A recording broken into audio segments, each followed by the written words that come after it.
Welcome to my Theros MTG Arena quick draft video. We're gonna go over some draft picks and gameplay. Alright, so we're looking at the rare. It's a 3/3 vigilance for 3 that turns another target creature you control into Gideon, basically. Um, Notice it can untap another target creature. It doesn't have to be an attacking creature, but I mean, it's kind of like irrelevant that you're untapping another creature that's not attacking unless like it's was tapped by something else. Because I don't think there's a claustrophobia in this format. You could untap something that got tapped by like entrancing liar though, which is kind of cool. Um, there's Flicker of Fate, which some people really like because of a lot of combos with it.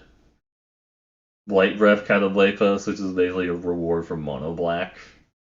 And then Voracious Typhon, which is really efficient 4/4 for 4, or a 7/7 for 7. So it basically does both things. Like you want like a mid game or late game play. Um, I don't think Dawn of Vandal's been great unless you have like a ton of like Myers grasps.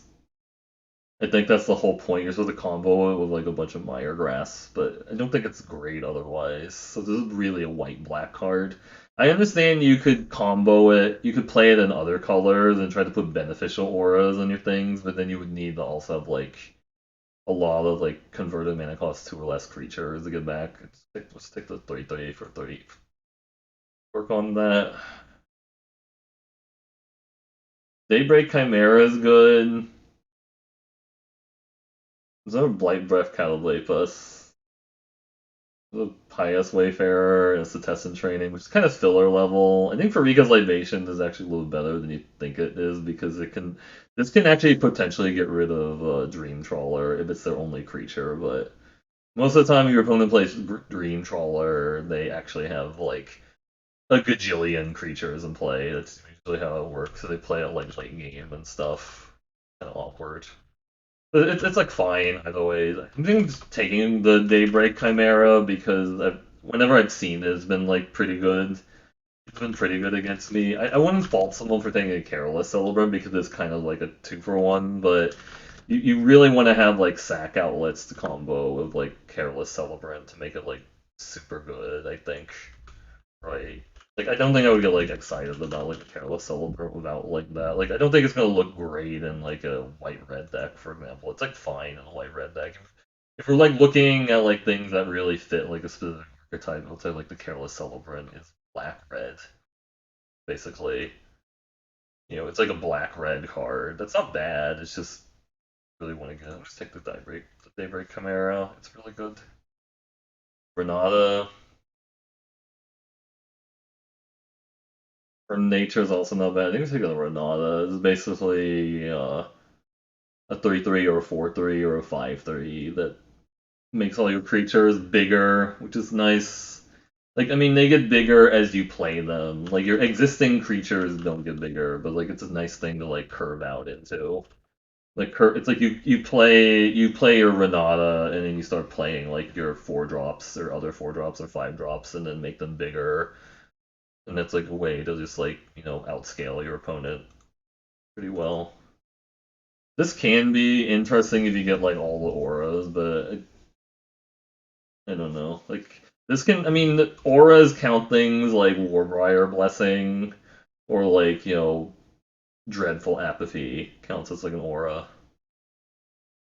But and like the soldier tokens, I guess, kind of help you with like a go wide plan. Aurora's Blessing is also really good too.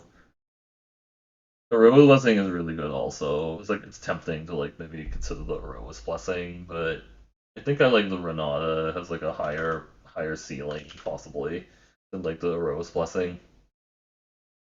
You have to also be kind of careful when playing like things like Aroa's Blessing because you can get like blown out by like Roll in response or something like that, or like they bounce your creature in response, then you don't actually get the you don't get like the damage effect from it because it actually has to enter the play.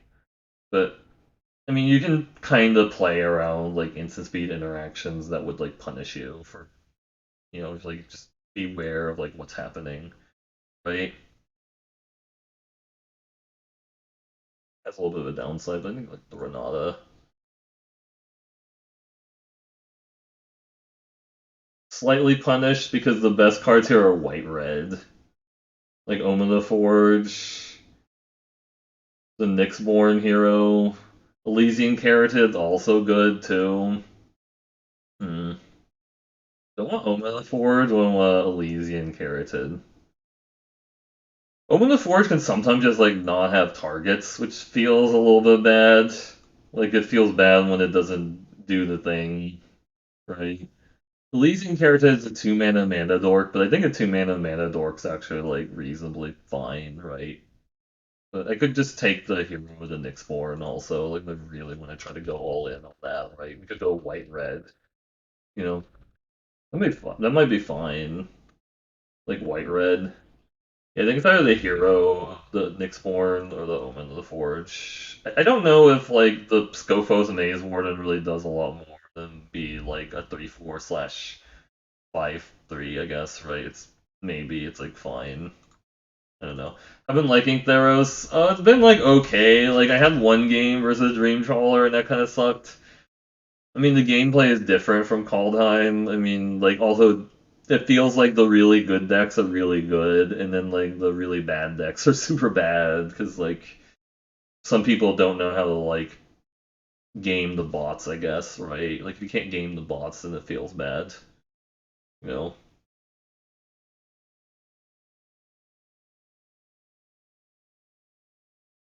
I love Omen Forward with Shimmerwing Chimera. I'm just gonna say that, like, or just omens in general, like Shimmerwing Chimeras. It's really fun, you know.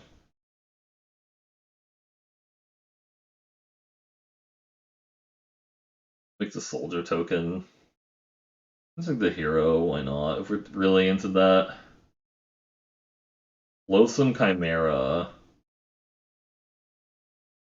is probably the best card, or Evoke Existence, or Return to Nature. Hmm.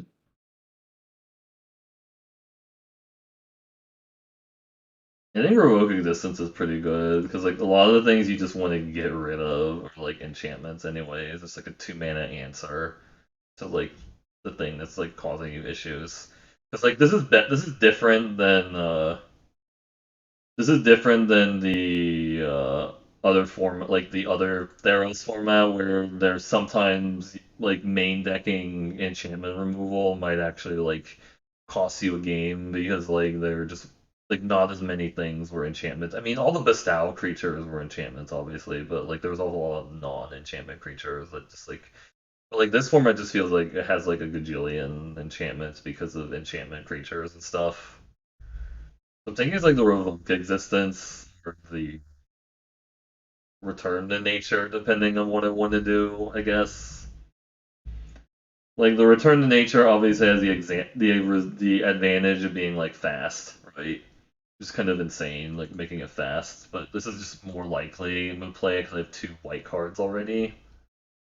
You know,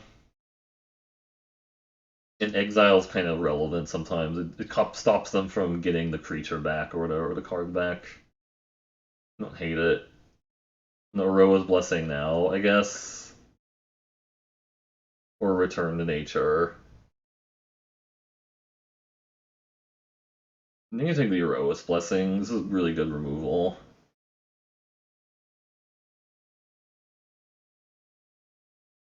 Just not playing this Renata, I guess. Hmm. Incendiary Oracle or Elysian Caryatid. Like, I don't hate Incendiary Oracle. It's just a fine 2 drop. It also stops escape. Because, like, the creature dealt damage. The trigger on this is actually kind of relevant. But Omen of the Sun is actually pretty good with my hero and Explore, and we just need to get more pump effects for this, right? I actually don't mind Nexus Wardens either, if it's definitely playing like white green. The card's useful. Flicker of Fate for the combos, yeah. We have one combo the Hero's Blessing. We can even like flicker Omen of the Sun to like do something, but now I kind of wish I had that Omen, that Blessing or the Omen of the whatever thing. It's a 3-1. I know you're a bit high. I know Metal Mario is a bit higher on like highest Wayfarer than I am, but you'd have to have. I mean, I've had some decks where I think it could work, but I don't know. I guess if you're really in the white green aura deck, then it's going to do a lot of work. Final Flare lets me do something with these Omen of the Sun tokens. I don't hate that. This is playable-ish, or like a thrill the possibility, which I don't really have anything that combos with it. I think I probably like the Shimmerwing decks the most, to be honest. Like every time I see like a Shimmerwing Chimera, I just want to build around it. You know. I also think Triumph of Anax is really bad, but every time I've played against it, it's been kind of a beating to me. But I don't know, right? Am I just like wrong about it? Like every time I've seen it played, it's kind of a beating. I don't know. Who knows? I guess it's just this has a lot of potential pumping. Yeah, I might actually try this card. Who knows? There's a lot of enchantments. Yeah, it's probably right. I probably should give it a chance. Ooh, Daxos, Ragehound, Blessing also. Daxos kind of works with my Daybreak Chimera. Triumph is yeah, it's somewhere in the middle. You play if you have to, yeah. No, I've lost to this card before. It's just every time I looked at it, I'm like, I guess if you're really aggro, it's good, right? If you're really, really aggro, it's kind of good. I guess with Flicker of Fate, you can actually exile it with step 4 on the stack, and then you can right, because then you get to like reuse it. That's why Flicker of Fate is like fun. I think it's like the Daxos Rage Hounds. I've been a little bit down on like Rage Hound. I just feel like it has been a little bit awkward. My opponents keep playing like a 1/4 or something, and my Rage Hound feels like bad there. One of my opponents had a really, really sick enigmatic art incarnation deck with like a bunch of cantrip auras. That was actually pretty insane. Like have a bunch of cantrip auras, and then you just sack your 2-drop aura, your 3-drop aura to like get a creature. It's cool, but I kind of think Heliod's Pilgrim. Well, let me see. I have one aura, I guess. Okay, maybe not. I don't think I need to take Sentinel's Eyes that early, though. It's like the thing. You know. Also, one thing that's weird is when I play against people and then they mill me with like the 2-drop and stuff. Like when they mill me with the 2-drop, I'm kind of like the Towering Wave Mystic. I'm like, why are you milling me with like the Towering Wave Mystic? Because I think most of the time you should be milling yourself. Even in like it's like even in like the blue black decks, they still want to mill themselves for value. Yeah, I think it's just like less because it's like a 2-for-1 if we get like another aura, but we need to get another aura. Dreamstalker Manticore is interesting with the Flicker and the Omen and the Final Flare. Also, people will like waste removal on this.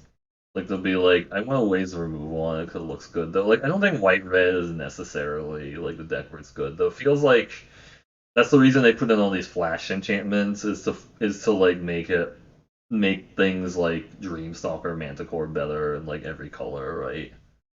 I guess. I don't hate it. It's like a possibility. Dreadful Apathy is great. We can get it with a Heliod's Pilgrim. You know, that seems good.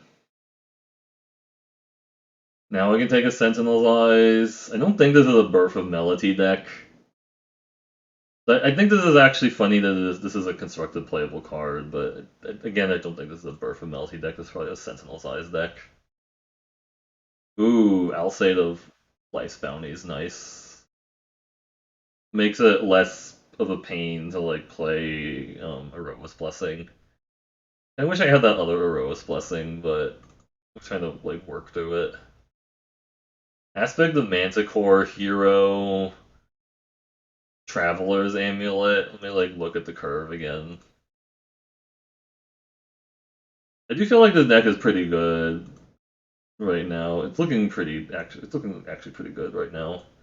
I don't want to play this Oreo, the Mountain Blaze, though. That doesn't seem right.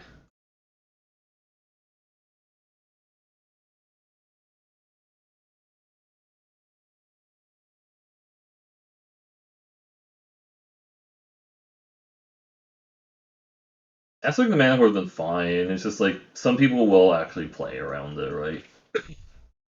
I hear the games might just be better.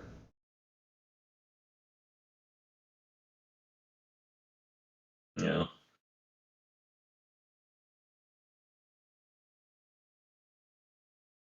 This deck probably wants like a hero. This is not like the wow, holy blue black cards. Because like Scavenging Harpy is good. This can be good in a very aggro deck. This is also pretty good in an aggro deck. So I'm playing a 34. And I'll take the Rage Hound because it came back. Sentinel's Eyes number 2, or Transcendent Envoy. Um, there's a chance I played double Sentinel's Eyes. I don't know if Transcendent Envoy is good in this deck. Like compare Transcendent Envoy with like Nyxborn Course, like whatever, or Starnheim Courser from like Kaldheim, or like it's like a different card. It feels like, right? Like the base case of a 2 mana 1/2 flyer scares me a little bit. That does make a Roa's Blessing cheaper. I don't know. I might play it. Well, any of this. Like, no. I guess technically there's a chance I play an Unknown Shores, but it's pretty unlikely.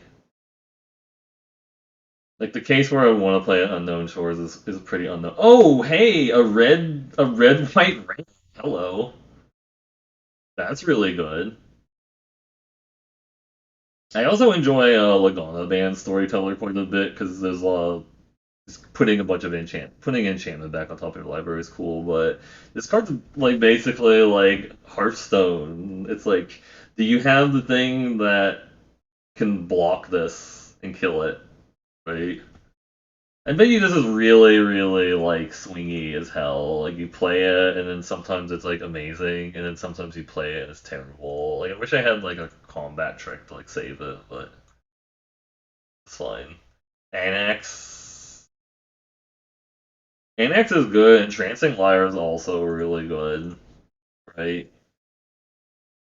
Annex and Daxos in the same deck are kind of weird. Like I don't like that's kind of like anti-synergy because you really want to have one or the other. But like Annex is pretty good when you're like pumping stuff with like auras and it dies. I feel like Annex is probably really good in like red green more than like white green. Like we're not how much red are we playing? We're not even playing that much red. But like, what am I gonna take the Entrancing Liar? I'm like debating if it's Annex or Entrancing Liar. Annex is really good if stuff dies and we play like a pump spell, like a team pump, I guess, is like my thought process around that, you know. I guess Liar is much better in a slow deck, right? Because you're functionally playing like you're paying like 6 to like tap something down. I don't know. I just take the Annex. Ooh, Eroa's Blessing number 2 is great. I actually really like Io Robinson Rapture because like a 2 for 1 is basically just like a 5/5 for 3. It's a 5/5 for 3. Starlit Mantle's good protection. But I just think the Rose Blessing now. Rage Hound or Indomitable Will. I actually could be in the market for an Indomitable Will because it's like it feels like it's a trick that like a lot of people don't play around because they forget it exists. It doesn't seem like a lot of value, but I think it's good enough like to play it, right? Or do I just want another Rage Hound? I don't know. I just don't have like a lot of tricks to like save a Rage Hound. I keep running into people playing like the 1/4, which makes like Rage Hound worse. There's also only so many things that like will block your guy or whatever. Like I don't really like Dream Shaper Shaman outside of like red black, I guess. Maybe sometimes you play it and then it's really good because like um you have like a bunch of Satyr tokens, I guess. Yeah, that's like one situation where I found it really cool, the combo of Annex.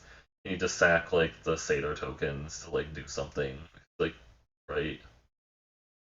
But I'm not really sure. I guess you have to be really, really slow most of the times. You know, I think it's just really slow. So probably just want the Will or the Rage Hound, depending on how aggro I am. Right? Like when I'm super aggro, I may just want to take the Rage Hound. Elemental Dog. How many creatures do I have? 16. How many auras do I have?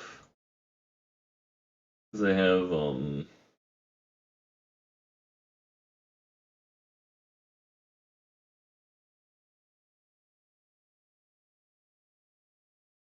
I don't think I'm gonna play the Transcendent Envoy in this deck.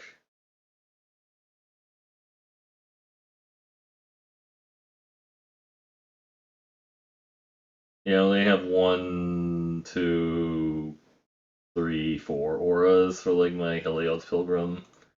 Like anything with getting Indomitable Will is like they kind of see like, oh, you have an Indomitable Will that you're getting, but it's just something to do on my opponent's turn, which I think is fine. I don't know. There's Rage Hound now. I think I'd take it. I could actually be maybe convinced to take like a Flummox Cyclops because like you're being super super aggro, like a Flummox Cyclops can actually like you know attack well, right? You could attack pretty well, I think, if you're being very aggro. It's like a Rage Hound. It's like another Rage Hound. This might be a Wrath in Flames deck, but I'm not really convinced it could be. I don't know. Traveler's Amulet to fuel Rage seems fine, or fuel the escapes. Another Hero of the Nyxborn. Oh, that's the other reason why I need things to target my own guys, because I have Hero of the Nyxborn. You know, double Hero of the Nyxborn seems kind of gas. Hero of the Winds and Hero of the Pride came back, which is kind of gas also. You can target your own creature with Wrap and Flames if you want to. That's actually something that's like a really fringe situation if in your heroic deck. Right? Or do I just want the 2-drop hero instead? You know?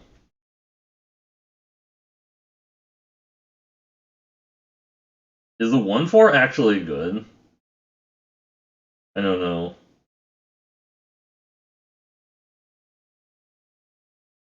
Like, is this 1/4 actually better than the 2/2? It feels like a 1/4 is not like great or whatever because it's just like we don't have like equipment to throw on it really.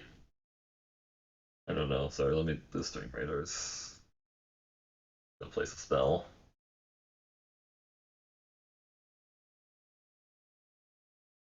Place that spell. Do the thing.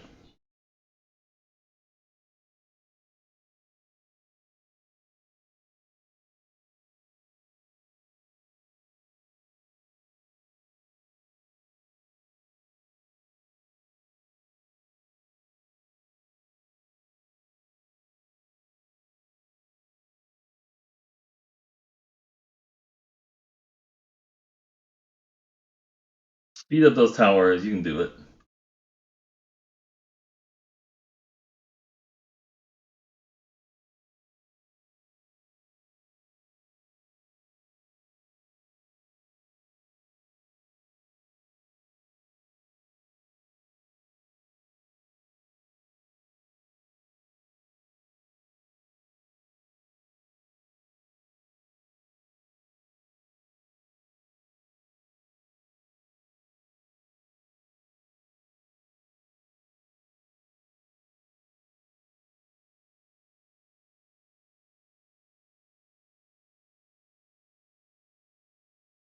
Yeah, I think actually with a lot of hero cards, Rapid Flames is actually legit because you can make your team extremely huge by pinging a bunch of your own things with Rapid Flames.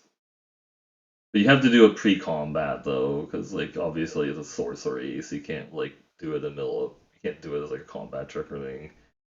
Some of these tower maps take a really long time to resolve. It's kind of awkward, but alright. Most kills, Schmuggable trades, most assists, Mako 9000. Alright. Nice Swing Assassin, Mako 9000. Got rewards. Okay, not bad.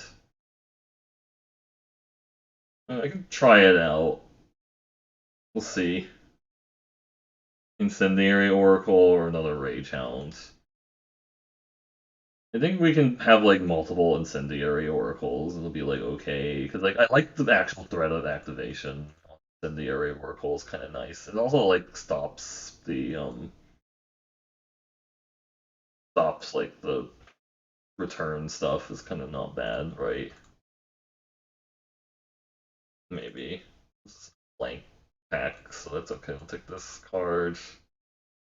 Nope. Nope. Nope. I don't really want a 5 mana 3/6 in this deck. I think this deck actually turned out pretty good, honestly. Need to cut like 8 cards. This could be like a land, or just cut it even. It might be like too aggro. I want to play like a Traveler's Amulet, actually. Yeah. Yeah, I like most of the cards in this deck, honestly. This deck looks a lot better than the other one that I played earlier, which looked kind of clunky, or they're just like because there's a lot of stuff that was not the best, but we are like trying out different things. I mean, I still went 7-2 with that deck, so maybe it was honestly better than I gave it credit for. To be honest. A hero will not trigger off of like a Triumph of Annex, unfortunately, because that's not how that works. Sadly, but it's okay.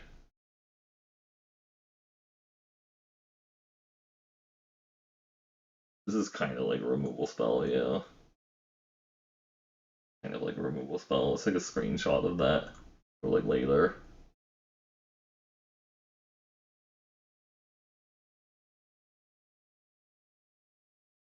But thanks everyone for like watching the stream today. Sorry it's gonna be a little short. I just have stuff I gotta do after the stream. But if you like the video, please check it out the stream at twitch.tv/MercurioBlue.